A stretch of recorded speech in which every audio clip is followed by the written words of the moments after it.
ሰው እንዴት በዚህ ደረጃ የራሱን ፍትህ ለማስከበር ይጓዛል? ውድ ቤተሰቦቼ እዚህ በምስሉ ላይ የምትመለከቷት ሴት አንገቷን ቆርጦ ሆዷን ተርትሮ የጠፋውን ግለሰብ በህይወት ተርፋ ተከታትላ በፖሊስ ማስያዝ ችላለች። ይህ በጣም ለአእምሮ የሚከብድ ነገር ነው። ቤተሰቦቼ እንግዲህ እቺ ሴት ሆና ለራሷ መቆሟ በብዙዎች ዘንድ እያስመሰገናት ይገኛል። ይህን አሳዛኝ ታሪክ እንዴት ሊፈጸም ቻለ ነግራችኋለሁ። 29 ዓመት ጾታውን ደብቆ የኖረው ግለሰብ ሴት መስሎ ሲንቀሳቀስ የነበረው በመጨረሻም ወንድ መሆኑ ተረጋግጧል። እንዴት እዚህ ቪዲዮ ላይ ስትቆዩ ዝርዝሩን ነግራችኋለሁ። እንዲሁም ደግሞ በአንድ ቀን የተወለዱት በአንድ ቀን የሞቱት ሁለቱ አሳዛኝ መንትዮች እጅግ በጣም ልብ የሚሰብረው እጅግ በጣም የሚያሳዝነው እንዴት ይህ ሊሆን ቻለ አሰማችኋለሁ። ለእናንተ የማዳም ቅመሞች አንድ ጥያቄ አለኝ። እናንተ ለአሰሪዎቻችሁ ፍቅር መስጠት ምን ያህል ትችሉበታላችሁ? አሰሪዎቿን ሮማንቲክ አድርጋ ቤቱን በመጠበቅ ጊዜ እንድታሳልፉ ፈልጋለሁ ስትልን ተሰምታለች። እነዚህንና ሌሎች ቪዲዮዎችን ጨምሬ ይዤላችሁ መጥቻለሁ። ሰላም ለእናንተ ይሁን። እንደምን ቆያችሁ? ዛሬም እንደተለመደው አዳዲስ በሆኑ ቪዲዮዎች መጥተናል። አሁን በቀጥታ ወደ ቪዲዮዎቹ እናልፋለን። ቤተሰቦቼ እናንተ ግን ፕሊዝ ዩቲዩባችን እየደከመ ነው። ባካችሁ ሞራሌ ላይ እንዲህ እየተረማመደን ያለው ዩቲዩብ እና ማርያምን ተስፋ ቆርጬ ለማቆም ጫፍ ደርሼ ግን ተስፋ አልቆርጥም። ያው ጠንካራ ነኝ ብዬ ስለማምን ደግሞም ጠንካራም ነኝ። ስለዚህ ተስፋ አልቆርጥም። እናንተ ደግሞ ተስፋ ሁኑኝ ከፈጣሪ በታች ጥሩ ነገር ለማድረግ የሞከርኩ ነው። ለማንኛውም ወደ ቪዲዮዎቹ እናልፋለን። ካለቃቀስኩባችሁ ይቅርታ። በኢነርጂ ወደ መጀመሪያው ቪዲዮ እኔን ብትመርጡኝ ለሚመጣው ምርጫ ለጠጪዎች ውስኪ ለቃሚዎች በርጫ ለፈረሶች ፍጥነት ለአህዮች እርግጫ ለአርሰናል ደጋፊ አራቱንም ዋንጫ በነጻ እድላለሁ። በዘር በሃይማኖት የምትበጣበጡ ለሚመጣው ምርጫ እኔን ብትመርጡ ከኪሴ መድቤ ከፍተኛ ባጀት ክላሽና ድሽቃ ታንክና የጦር ጀት ከሆነ ቦታ ጋር ለጦር ሜዳ ምቹ በነጻ ሰጣለሁ እንዲዋጣላችሁ።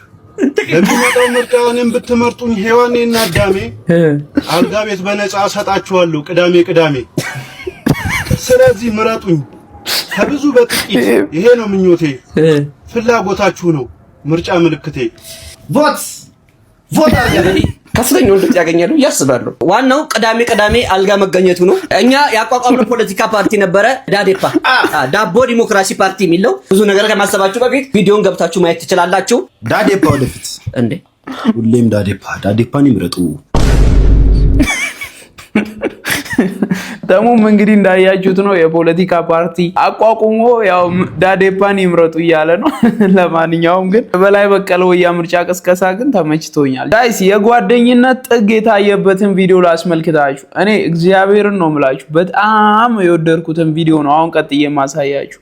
ስጦታ የሚሰጠው አካል ሙስሊም ነው፣ ስጦታ የሚቀበለው አካል ደግሞ ክርስቲያን ነው። በጣም ደስ በሚል ሁኔታ ሁለቱም በዚህ ሰዓት ጾም ላይ ናቸው። በዚህ በጾም ከዚህ በላይ ፍቅር እንዴት ሊገለጥ ይችላል? እስኪ ልጅ ራምሴ ያደረገውን እኔ ነቢሪ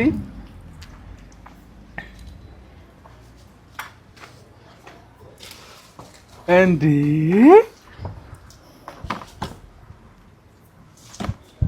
ወይኔ በመቤቴ በሪሞት መሄድ ዊልቸር ነው የገዛለት። ስባችሁታ ወይኔ ረሜ ወይኔ ኪዳነ ምህረት የኔ አባት አለቀሰ። በቃ እዚህ ጋር ራሱን መቆጣጠር አልቻለም ማለት ጂሲስ ጋይስ ጓደኝነት በሰው ግፊት ለዘመናት ሲሄድ የነበረ ልጅ አሁን በራሱ ዊልቸር ራሱን በቃ ኮንትሮል የሚያደርገውን ዊልቸር ገዝቶለታል ማለት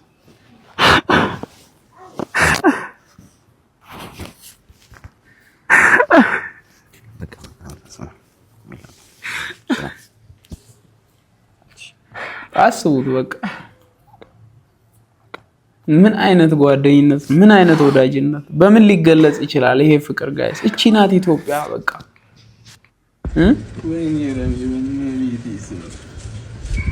አንድ ኑን እንዋደድ፣ ተው መከፋፈሉ መለያየቱ ይቅርብን ምንልላት ኢትዮጵያ እቺ ናት። ይሄንን ነው የምንፈልገው እኛ። ለማንኛውም ልጅ ራምሴንም ከልጅ ራምሴ ጀርባ ያሉ ጓደኞቹንም ሁሉንም ክብር አለኝ። ማርያምን ትልቅ ነገር ነው ያደረጋችሁት። I appreciate you በጣም my brother። ቶንኮሱ ተመልሷል ይላል። ምንድነው? ሰላም የሚከራይ ቤት አለ? የሚከራይ ቤት አለ ወይ? አይ ከመቼ ጀምሮ ቤት መከራይ ጀምሮ? አይ አይደለም ሰው ነኝ እኮ ሰው ነኝ አለ ጀረሚጣና ሰው ነኝ። ኧረ እስኪ ጸጉሬ እንዴት ቋንቋሽ አንቺ እንግዲህ እዚህ ነው ያደኩት። ኧረ ጉድ! አይ ቤት መከራይ ጀመረ። ቶንኮሱ በምን ሊመንሽ እስኪ እንዴ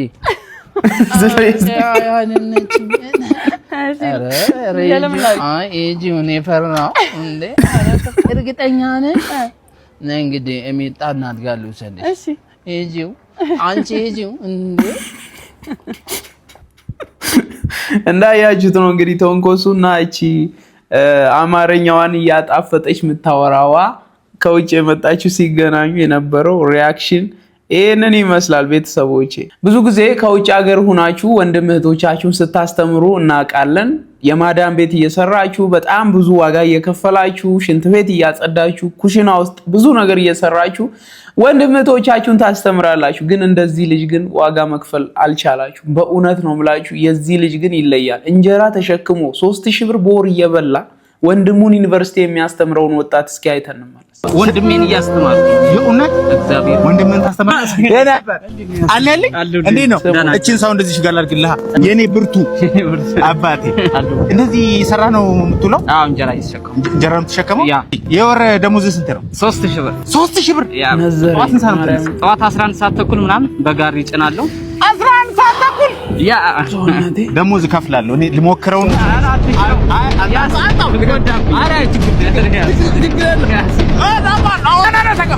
አንተ አንገት የቀጠሰ 3000 ብር ነው። ያ እንደዚህ አይነት ብርቱ ወጣት አለ። እየሞከረ ነው፣ እየሰራ ነው፣ እየሞከርክ ነው። ያ በሚባል ወንድሜን እያስተማርኩ ነው። የእውነት እግዚአብሔር ወንድሜን ታስተምራለህ? ዩኒቨርሲቲ እንጅባራ በሚገባ ወንድሙን ያስተምራል። እንጅባራ ዩኒቨርሲቲ ግጥም ትችላለህ አይደል? ብለኸኝ ነበር ስለ እናቴ ግጥም መናገር እስቲ። እናቱ ሸታም ናት፣ አስመሳይ ነው ፊቷ። ሳትበላ ብልታ ሳትጠጣ ጠጥታ ነይ እንብላ ሲሏት በልቻለሁ ብላ እና አበራት ሞተች። የማይቻል ይችላል። የአራት ወር ደሞዝ የኔ አባት ከዚህም በላይ ይገባሃል። በርታልኝ። የምርን ያሲናል የኔ አባት ማገዝ የምትፈልጉ ሰዎች ካላችሁ አካውንት እናስቀምጣለን። እየሞከረ ስለሆነ እናግዘዋለን። እየሞከርኩ ነው። ይሄን ስጦታ የሰጠ ቴክኖ ሞባይል ነው። ቴክኖ ሞባይልን ፎሎ እንዲያደርጉ ንገረኝ። ቴክኖ ሞባይል እንደኛ ያሉ ወጣቶችን ስለሚያበረታታ ፎሎ አድርጉ። የት አላችሁ ሌሎች ካምፓኒዎች እንደዚህ የሚሞክሩ ወጣቶችን እናበረታታ። ክበርልኝ። እሺ የኔ አባት ማርያምንም ባይል ያመጣው ይሄ ግን ኢትዮጵያ ውስጥ ጋይስ በእናታችሁ ይቅርታ ኢሞሽናል እየሆንኩ ነው ዛሬ።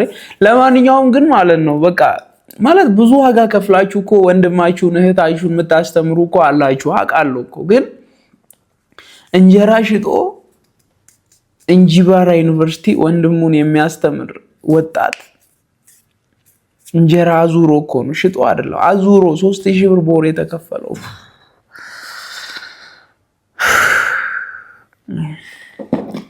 እንለፈው ሌላ ምን ይባላል? ማብራሪያ መስጠት ራሱ ከባድ ነው ለዚህ ነገር ማለት ነው። ለ29 ዓመታት ሴት መስሎ የኖረው ግለሰብ በመጨረሻም ማንነቱ ተጋለጠ። እጅግም ያስገርማል፣ እጅግም ያስደንቃል። ለ29 ዓመታት ሁሉ ሴት ነች የተባለችው ግለሰብ አሁን ወንድ ሆና ተገኘች ቢባል ማን ያምናል? ነገሩ እንዲህ ነው። 3 አስርት ዓመታት ገደማ የተቀበረ ሚስጥር አሁን ፈንድቷል።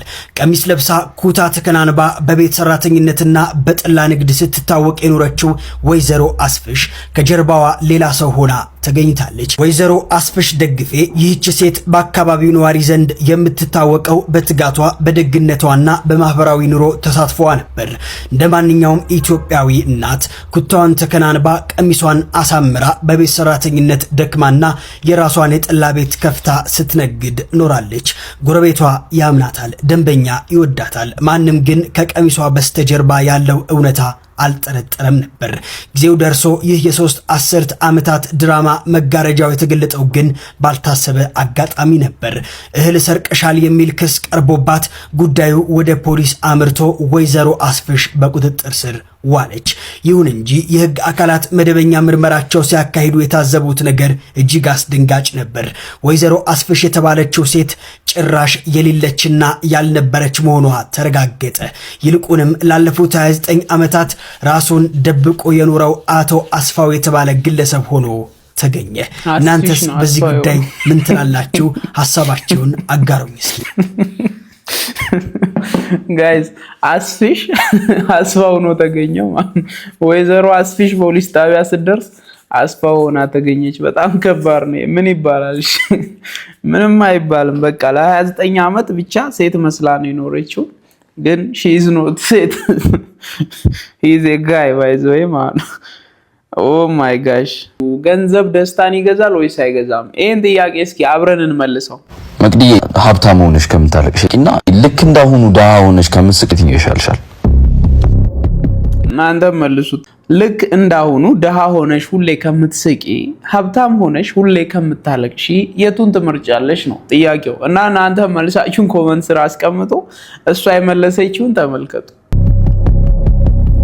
ሀብታም ሆኜ ማልቀስ፣ በየአይነት እየበሉ ማልቀስ፣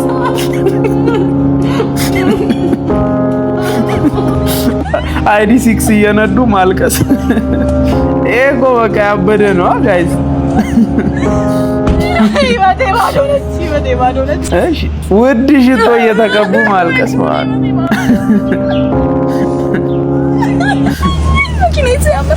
ወይኔ መኪና ወይኔ ቤት ሌክዠሪ ቤት ውስጥ እየኖሩ ማልቀስ፣ ቅንጡ አልጋ ላይ እየተኙ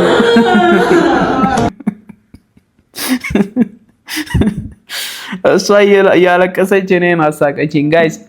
ለማንኛውም እንዲህ አይነት ጥያቄ አትጠይቁ። ገንዘብ ደስታን ይገዛል ወይስ አይገዛም? እከራየዋለሁ ያለው ቀልደኛም አለ። ግን የኔ ሐሳብ ልንገራችሁ። ገንዘብ ነፃነትን ይገዛል፣ ነፃነት ደግሞ ደስታን ያመጣል። ኦብቪየስ ነው። ይሄ ነው መልሱ። በቃ ገንዘብ ነፃነት ነው የሚሰጠው። ነፃነት ካላችሁ ደስተኛ ናችሁ ነው። ያማራችሁን ማድረግ ከቻላችሁ፣ ሰው ሲታመምባችሁ ማሳከም ከቻላችሁ፣ ጋይስ ገንዘብ ደስታን ይገዛል ወይስ አይገዛም? ገንዘብ ምንጩ እግዚአብሔር ከሆነ ደስታን ይገዛል። ምንጩ እግዚአብሔር ከሆነ፣ ምንጩ ኃጢአት ከሆነ ሰላም ይነሳል። ሰላም እንቅልፍ ይነሳል። ምንጩ ከእግዚአብሔር የሆነ ሀብት ይስጠን ለሁላችንም። አሜን እያላችሁ ኮመንት አድርጉ። ስማችሁ የመጀመሪያ ፊደል ፊውቸራችሁን እንደሚናገር ስንቶቻችሁ ታውቃላችሁ? እንግዲህ ምን ያህል በጥናት ላይ የተመሰረተ ነው የሚለውን ባላውቅም፣ ግን እስኪ ይህን ቪዲዮ አይተን እንምጣ። የስማችሁ የመጀመሪያ ፊደል ስለእናንተ የሚናገሩ ነገር አለ። ስማቸው ከኤ የሚጀምር ሰዎች በጣም ስኬታማ ናቸው። እነሱ ሰዎች እንዳትምሯቸው። ስማቸው ደግሞ ከኤስ የሚጀምሩ ሰዎች በጣም ደስተኛ ናቸው። ከነሱ ስር ደስታን አታጡ። ስማቸው ደግሞ ከጄ የሚጀምር ሰዎች በጣም ደፋር ናቸው። ምንም ውስጥ በተከቷቸው ድፍረታቸው እስከ ጥግ ድረስ ነው። ስማቸው ከቲ የሚጀምሩ ሰዎች ምንም አይለዋወጡም። እንደምታስቀምጧቸው ነው የምታገኟቸው። ስማቸው ደግሞ ከዲ የሚጀምሩ ሰዎች በጣም ትኩረት የሚሰጡ ሰዎች ናቸው። ለአንድ ነገር በጣም ፎከስ የሚያደርጉ ሰዎች በጣም ትኩረት የሚሰጡ ሰዎች ናቸው። ስማቸው ደግሞ ከኬ የሚጀምሩ ሰዎች በጣም ሀብታሞች ናቸው። እነዚህ ሰዎች ካገኛችሁ ለእኔም ሼር አድርጉልኝ። ስማቸው ደግሞ ከሲ የሚጀምሩ ሰዎች በጣም ጤናማ ናቸው። ጤናማ ሰዎች ናቸው። በብዙ ነገር ጤናማ ናቸው። ስማቸው ደግሞ በኤፍ የሚጀምሩ ሰዎች በጣም ነፃ የሆኑ ሰዎች ናቸው። ፍሪ የሆኑ ሰዎች ናቸው። ቢዚ ነኝ ካሏቸው እንዳሰሟቸው። ስማቸው ደግሞ ከኤች የሚጀምሩ ሰዎች በጣም ጠንካራ ሰዎች ናቸው። ጥንካሬያቸው እስከ መጨረሻ ድረስ ነው። ስማቸው ከኤን የሚጀምሩ ሰዎች ደግሞ በጣም የመጨረሻ አስተማማኝ ናቸው። ስማቸው ደግሞ በፒ የሚጀምሩ ሰዎች ሚዛናዊ ሰዎች ናቸው። አንድ ነገር በሚዛን ነው የሚያዩት። ስማቸው ደግሞ በኤም የሚጀምር ሰዎች ሁሉም ነገር እነሱ ጋር የተሟላ ነው። ምንም ነገር አታጡም። ምንም ነገር ብትጠይቋቸው የለኝም አይሉም። ስማቸው ከኤል የሚጀምሩ ሰዎች ለወደፊታቸው በጣም ማረጋገጫ የሚሆኑላቸው ሰዎች ናቸው። ቀጣይ በየትኛው ፊደል ይሰራ? ጋይስ በኤም የሚጀምር ሁሉም ነገር ጠይቃችሁ ከነሱ አታጡም። ኤም እኮ ነኝ እኔ። ስለዚህ ጠይቁኝ፣ ምን ልስጣችሁ? ምንም ነገር ከኔ አታጡም። እግዚአብሔር ተመስገን። እንደ ስሜ ትርጉም ካደረከኝ ተመስገን የኔ ጌታ። ምን ይባላል ሌላ? በአንድ ቀን ተወልደው በእኩል ቀን የሞቱት አሳዛኞቹ መንትዮች እጅግ በጣም ልብ የሚነካውን ታሪክ ሰምተን እንምጣ። ይህ እንዴት ሊሆን ቻለ? እጅግ ያሳዝናል፣ እጅግም ልብ ይሰብራል። መንትዮቹ አብረው እንደተወለዱ ሁሉ ሞታቸውም አብሮ ሆኗል። አንዳንድ ጊዜ ሞት እጅግ ግፈኛ ነው። ተስፋ የሰነቁ ልቦችን፣ ገና ያላበቡ ህልሞችንና የአንድ ቤት ደስታ የሆኑ የቁም ስጦታዎችን ያለ ርህራሄ ይነጥቃል። ዛሬ ባለታ ጩኮ ወረዳና በሲዳማ ምድር ድቅድቅ ሐዘን ሰፍኗል። የአንድ ማህፀን ፍሬዎቹ የአንድ ቤት ብርሃኖች የነበሩት መንትያ እህቶቹ ሰላማዊትና ሳምራዊት በድንገተኛ መኪና አደጋ በአንድ ሳምንት ልዩነት ህይወታቸው ማለፉ እጅግ በርካቶችን አሳዝኗል። እነዚህ ታታሪ እህቶች ለቤተሰቦቻቸውና ለአካባቢያቸው ብሩህ ተስፋ ነበሩ። የተሻለ ህይወትን ፍለጋና የቤተሰቦቻቸው አቅም ለመደገፍ ወደ ጣሊያን ለመጓዝ ዝግጅታቸው ጨርሰው ነበር።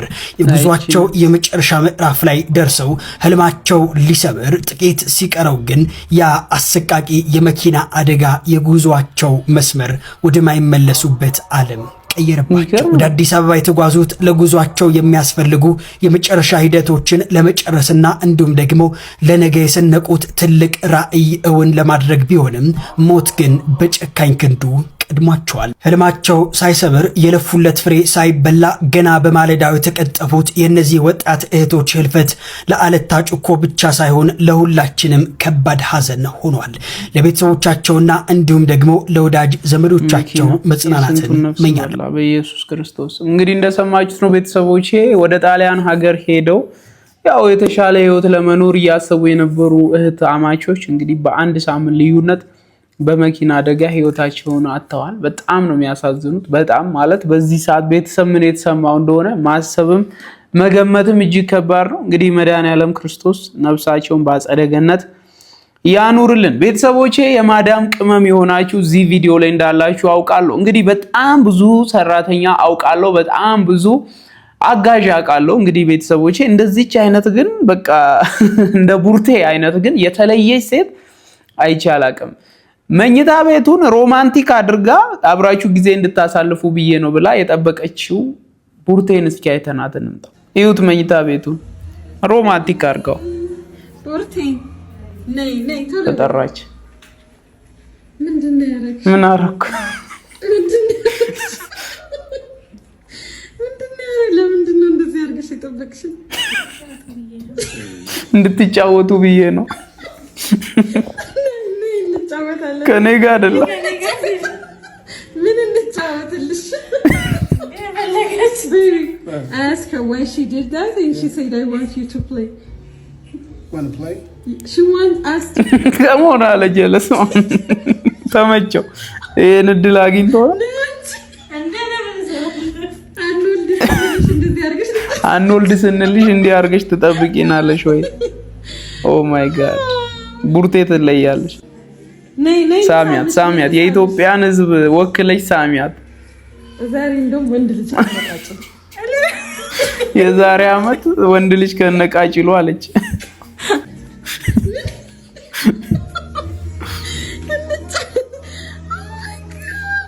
ያበደ ነው ማርያም። የፍቅር ሚኒስተር መሆን ያለባት ቡርቴ ናት። ጋይስ ምን ታስባላችሁ? የፍቅር ሚኒስተር ብላችሁ ኮመንት ስር ቡርቴን አድንቋት በእናታችሁ። ከራሷ ተፈላስፋ እኮ ነው። ይኸው ፎቶአቸውን አርጋ ምንጣፍ አንጥፋ ኦ ማይ ጋድ አበባ አድርጋ ምናምን በቃ ሻማ ምናምን አብርታ ቃ ሮማንቲክ ሌላ ታሪክ። ወንድ ልጅ ያደርገዋል ተብሎ የሚጠበቀው ቡርቴ ያደረገችው ማለት ነው። እንግዲህ ኢማጂን እነሱ እስካሁን አልወለዱም። አይ ቲንክ ከንግግሯ እንደተረዳሁት ግን በቃ ብዙ የማዳም ቅመሞች አላ ለአሰሪዎቻችሁ ምን ያህል ፍቅር ትሰጣላችሁ። ቡርቴን አይታችሁ በእውነት ከሷ ብዙ ነገር እንደምትማሩ በጣም እርግጠኛ ነኝ። አሰሪዋም እንግዲህ ፍቅር ናት ማለት ነው። ምክንያቱም ሰው የዘራውን ነው የሚያጭረው ብዬ ስለማመን ፍቅር ስለሆነች ነው ፍቅር የተሰጣት።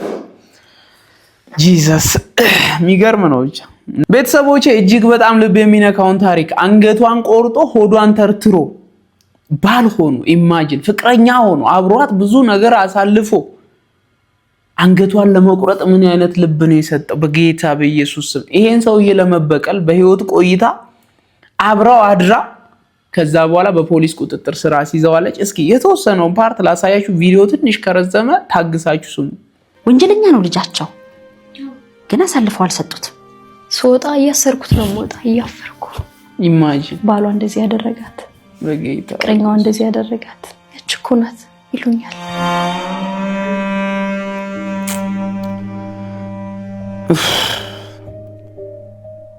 እሱን ለማስያዝ ጉያ ውስጥ ማደር፣ ይሄ ከህሊና ጋር ያለውን ሙግት እንዴት ነው ብለን ለመጠየቅ በራሱ ድፍረት አይኖረንም። እሱ ከፈለገኝም ጎዳና ላይ ሁኜ አልጋያሽ እመጣለሁ ይለኛል። እንደሚፈልገው ሆንኩለት በኢየሱስ። እውነቱን ለመናገር በዚህ ማለት በጣም ብዙ ስቃይ ነው ያሳለፈው። እንደ አንገቷን የቆረጠው ሊገል በቃ የመግደል ሙከራ 100% ከመግደል ያልተናነሰ ነገር ያደረገላት ሰምቻለሁ። ያደረገባት ወንድ ጋር አብራ አድራ አቅርብ ያለው በፖሊስ ማስያዝ ይገርም። ምንም ያክል ጎዳና ልወጣ እችላለሁ፣ ምንም ያክል ግን አስፈርድበታለሁ። የወለደችኝ እናቴ በላይ የወለደችኝ እናቴ ተሰቃይታ ያሳደገችኝ እናቴ ግን እዛ በኋላ እንቅልፍ አተኛ። በኢየሱስ ይሄ ፊቷ ክሰል ነው መሰለ። ይሄ ፊቷ ክሰል ቀንም ማታም በማልቀስ እኔ እሷን ሳስባት እሷ የምትሆነውን ሳስብ እግዚአብሔር ሙቼ ቢሆንስ እኔ እንደዚህ ተርፌ በቁሜ እንደዚህ ከማሰቃያት ምን አለበት እላለሁ። ፊቷ ይጠለሸት መስሎ ሳያት ከሰል መስሎ ሳያት እና እነሱ ምንም አልመሰላቸው ያለ ነው አሉ። ስለዚህ ባልና ሚስት ስለሆናችሁ አብራችሁ ልትኖሩ ትችላላችሁ ብለው እነሱን ግፊት አደረጉ። አብራችሁ ኑሩ። ስለዚህ እዛ ሆቴል አንቺ ቁጭ ብለሽ እየጠበቅሽ ነው? ቁጭ ብዬ እየጠበቅኩት ነው። እነሱ ጋርም እያወራሁ ነው ከፖሊሶቹ ጋር እና ይደውሉልኛል እሱ እስኪመጣ ድረስ። ስልኩ ከዘጋ አሲዛው ነው ብሎ ምን ሆነ ነው ስልኩ ማይሰራ ምናምን ይሉኛል ገና ሳይያስ። ከዛ በኋላ እዛ ቁጭ ብዬ እየጠበቅኩት ፖሊሶች ከታች አሉ፣ ሲቪሎች ደግሞ ከጀርባ ያሉ ያዙት። አንቺ ጋር ሲመጣ ልክ እኔ ጋር መጡ። ቁጭ ሲል ያዙት። እኔ ዝም ቁጭ ባልኩበት ነው የቀረው። ምንም አላልኩ። የማታውቂ መስለሽ ነው የደነገጥሽው? በቃ ደነገጥኩኝ። ምንም ዝም ብዬ በቃ ደነዘዘ ሰውነቴ። ቁጭ አልኩ ባለሁበት። ያቺ ቀን ናት ትዝ የምትለኝ። የተሰቃየሁባት ቀን፣ የተራብኩበት፣ የተጠማሁበት ቀን፣ መታከሚያ አጥቼ የተንገላታሁበት ቀን ነው ትዝ የሚለኝ። ኢየሱስ ህፃንነቴን ያጣሁበት እንዳልሰራ ያደረገኝ ያ ነገር ነው ትዝ የሚለኝ። እንዳይታሰር ማለት ነው። ስንት ዓመትሽ ነበር ያኔ? አሁን ስንት ዓመትሽ? አሁን 21 ዓመቴ ነው። ስለዚህ ገና በ21 ዓመት ገና በጌታ ኢየሱስ። ምን አለ እሱ ሲያዝ? ደነገጠና ምንም አላለም፣ ሳቀ። አይናኔን እያየ ሳቀ። እንደዚህ ያደረገ ሰው ተከትዬ እነሱ ከፊት ገቡ። እኔ አይዞሽ ምናምን ብዬ ራሴን ድብኝ ተረጋግጬ ሄድኩኝ። ተከተለሻቸው? አዎ ፖሊስ ጣቢያ ሄድኩኝ። ለምንድን ነው እንደዚህ እያደረግካት ተባለ። የኔ እናት ራሴን አለቅም አሞኝ ነው አይደል? አሞኝ ነበር ራሴን አለቅም ምናምን አለ። የስድስተኛ ጣቢያ ፖሊሶች ተደወለላቸው፣ መጡ። እነሱ ወሰዱት ወንጀል ወደ ተፈጸመበት ቦታ። ወደዛ ቦታ ሄደ። ከዛ በኋላ በቃ እኔ መከታተል ጀመርኩኝ። በደንብ እንኳን እንደዚህ እንዳሁን እንትን ማለት አልችልም። አወቀ አንቺ እንዳስያሽው? አወቀ። መንቀሳቀስ አልችልም ምናምን እሄዳለሁ ከታሰረበት ፖሊስ ጣቢያ ምናምን እና ይቅርበኝ ነው። ለምንድን ነው የምትሄጂው አንቺ? የሚለው እዛ ወረቀት ምናምን እንትን ማለት አለብኝ፣ ግዴታ መሄድ አለብኝ። ቃል መስጠት ምናምን አለብኝ። እዛ ሲሄድ ያየኛል። አውሩ እስኪ ምናምን ሲሉኝ እስኪ ይቅር ትበለኝ፣ በተለያየ ስልክ ያስደውልብኛል። ይቅር ትበለኝ፣ እስር ቤት ሆኖ ይቅርታ ታድርግልኝ ምናምን ይላል። እኔም እዛ ሲሄድ ሲያወራኝ ይቅርበኝ፣ በቃ ተሳስቻለሁ፣ የምትፈልጊው ካሳ የምትፈልጊውን ገንዘብ እንስጥሽ እማዬ ነው የሚልሽ። አንቺስ ማን ትይዋለሽ? አብረን እያለን አባዬ ነው የምለው። በጭራሽ በህይወቴ ስሙን ጠርቼው አላውቅም። እና እማዬ አባዬ ነው እንበባለው። ይቅርበኝ ምናምን አለ። ገንዘብ አልፈልግም አልኩት። መቀጣት አለብህ። ጀግና። አሁን ላይ እኔ ገንዘብ በጭራሽ ጀግና። ገንዘብ የሚያስፈልገኝ ሰዓት አልፏል። በትክክል በቃ መቀጣት አለበት። አንተ ቅጣትን ማግኘት አለብህ ብዬ ወሰንኩኝ። ፍርድ ቤት መመለስ ጀመርኩኝ። ወደዛ ሄደ። በጣም ተሰቃየሁኝ። በጣም እግዚአብሔር ጋይስ እንግዲህ እንደሰማችሁት ነው። እዚህ ደቂቃ ድረስ ታግሳችሁ ከሰማችሁ በጣም ጎበዝ ናችሁ ማለት ነው። ለማንኛውም ግን ማለት ነው ቤተሰቦች ያን ሁሉ ነገር ያደረገባት ሰውዬ ገንዘብ ልስጥሽ ይቅርበኝ እንደዚህ ብሎ ማለቱ ራሱ እንግዲህ ቅድም አይምሮዬን ተሳስቼ ነው እንደዚህ ታምሜ ነው አራቅም ነበር ራሴን አላቅም ነበር ያለው ሰውዬ አሁን ገንዘብ ልስጥሽ ይቅርታ አድርጊልኝ ምናምን እያለ ሽማግሌ ይልካል ማለት ነው። እሺ አይምሮ ተሳስቶና ይሄ እውነትም ጭንቅላት አብደህ ያንን ነገር አድርገህ ከሆነ አሁን ይቅርታ የምትለው አብደህ ነው?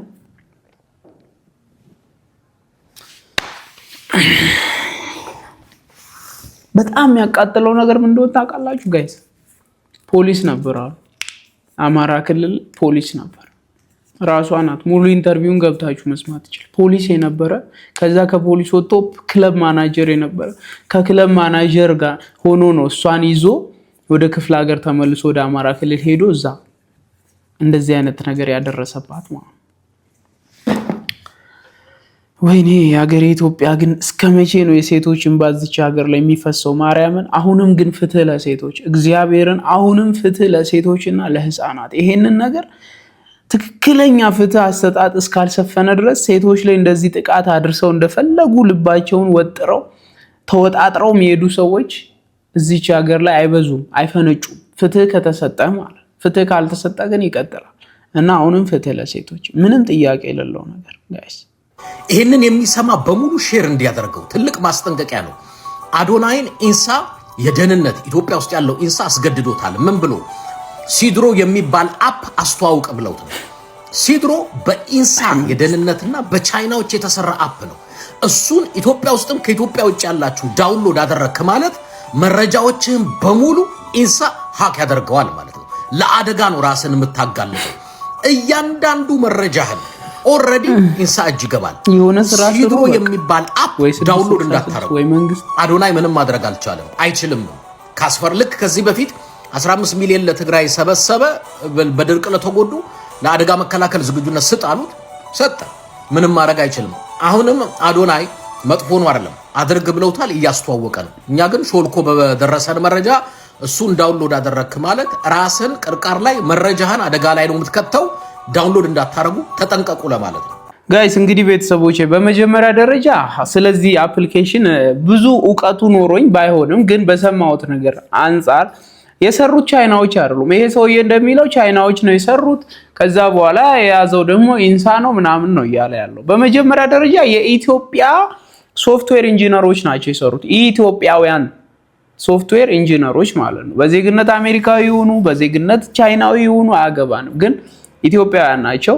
ሰውየውንም አስፈላጊ ከሆነ ፎቶውን እዚህ ጋር አስገባላችኋል። ኮሜዲያን እሸቱ ላይ ከአንድ ዓመት በፊት ከአፕል ካምፓኒ ጋር አብሮ ሲሰራ የነበረ ኢንጂነር ወደ ኢትዮጵያ መጥቶ ትልቅ ስራ ሊሰራ ነው ተብሎ ብዙ ነገር የተባለለት ሰው ከአዶናይ ጀርባ ሆኖ ነው ይሄንን ሶፍትዌር ይሄንን አፕሊኬሽን ዴቨሎፕ ያደረገው ማለት ነው። ሶ ቻይና ነው ከሚለው ጀምሮ ውሸት ነው ማለት ነው። ቻይናዎች ናቸው የሰሩት። ከዛ የያዘው ኢንሳ ነው። ከዛ አዶናይ እንዲያርግ ተባለ አደረገ የሚለው ነገር ይሄ ሰውዬ ምን ማለት ማስረጃ አለኝ ብሎ የሚያወራው ነገርም ተጨባጭ ማስረጃ እንዳልሆነ በዚህ ይታወቃል። የሰራው ሰውዬ ኢትዮጵያዊ ኢንጂነር ነው ማለት ነው። ሁለተኛ ሌላ ሳክስ ብዬ የማስበው ነገር ምንድነው? እኛ ሀገር ላይ የሆነ አዲስ ነገር ፍጠሩ ወይ 666 ትባላላችሁ ወይ ኢልሙናቲ ናችሁ ወይ ደግሞ ከመንግስት ጋር ነው የሚሰሩት። መንግስት እንደዚህ በቃ ኮተት። እኛ ሀገር ላይ አዲስ ነገር መፍጠር በጣም ከባድ ነው ባይዘው። አሁን አዶናይ ለትውልዱ የሚጠቅም ነገር በቪው ዩቲዩብ ቲክቶክ አይከፍልም። ሶ በቪው እንዲከፍል ሲድሮን አመጥቻለሁ ብሎ ይዞ መጣ አይደለ? ኦኬ ከጀርባው ትልልቅ ሶፍትዌር ኢንጂነሮች በጣም ጂኒየስ ማይንድ ያላቸው ሰዎች አሉ ከጀርባው አይደል? አዶናይ ደግሞ ድሪሙ ትውልዱ ሀብታም እንዲሆን፣ ትውልዱ ከሰቀቀን ህይወት እንዲወጣ። በገንዘብ እጦት ምክንያት ብዙ ሰው ራሱን ያጠፋል፣ ብዙ ሰው ሱስ ውስጥ ይገባል፣ ብዙ ሰው ያልሆነ ሰው ይሆናል ማለት ልክ ያልሆነ ሰው ይሆናል። ሶ ይሄንን ነገር ለማስወጣት ከዚህ ሙድ ወጣቱን ለማውጣት ከነዛ ባለሙያዎች ጋር ሆኖ ከፊት ሆኖ እሱ እየመራ ነገርየውን ወደ ህዝብ አመጣ አይደል? በ1 ሚሊዮን ቪው 40,000 የኢትዮጵያ ብር ይከፍላል ተብሎ የተያዘ ይሄ አፕ ማለት ነው። እኔ 10 ሚሊዮን ቪው ቲክቶክ ላይ አለኝ። ኢማጂን በዚህ ሰዓት 10 ሚሊዮን ቪው ሲድሮ አፕ ላይ ቢኖረኝ ስንት ነው? 400,000 ምናምን ብር እሰራለሁ ማለት ነው። አስባችሁታል? ይሄ ነገር ኦፖርቹኒቲ ነው። በቃ እንደ እኔ መዝሙር ለቅቄበት ዘምሬበት ክርስቶስን ሰብኬበት 10 ሚሊዮን ቪው አምጥቼ 400,000 የኢትዮጵያ ብር ከተከፈለኝ ምንድነው የምፈልገው እንዴ? እሺ በዛኛው ሴጣንም ይስራው መንግስትም ይስራው ጥሩ ነገር ሰርተን ጥሩ ነገሮችን ጭነን ኮንተንት ክሬት አድርገን ሰው የሚያስተምር ነገር ሰርተን ገንዘብ ብንሰራ ምንድነው ችግሩ? ሌላው ደግሞ መንግስት ሲጀመር በፋይዳ መታወቂያ በኩል የሚፈልገውን መረጃ ይዟል። በቃ ህዝብን ኮንትሮል ማድረግ የሚችልበትን ሲስተም ዘርግቷል። ፋይዳ በሚለው መታወቂያ መንግስት ሁላችንንም በራሱ ኮንትሮል ውስጥ አስገብቶናል። ይሄ ምንም ማታመጣው ነገር ነው። በቃ ኮንትሮል ውስጥ ነው። በቃ በቁጥጥር ውስጥ ነው። የትም አሁን ሲድሮ መጣ ጂኒ ጃንካ መጣ ምንም ለውጥ የለውም ብራዘር።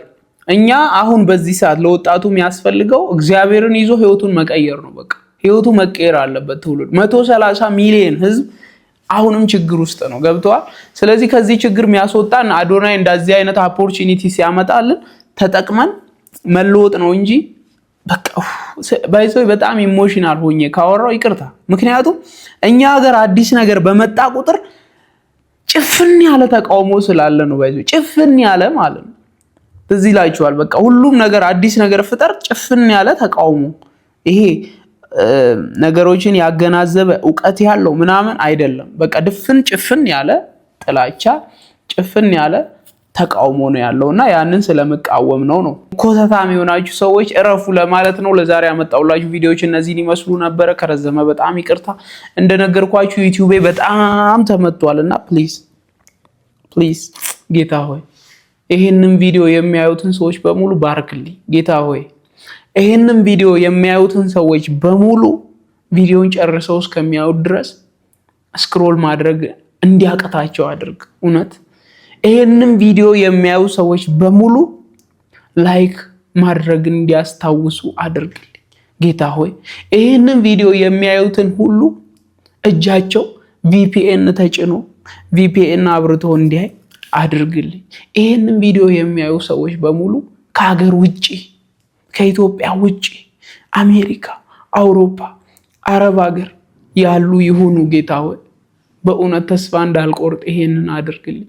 አባቴ በዩቲዩብ ተስፋ ቆርጫለሁ፣ ግን መቼም ተስፋ አልቆርጥም። አንተ ከኔ ጋር ስላለ መቼም ተስፋ አልቆርጥም።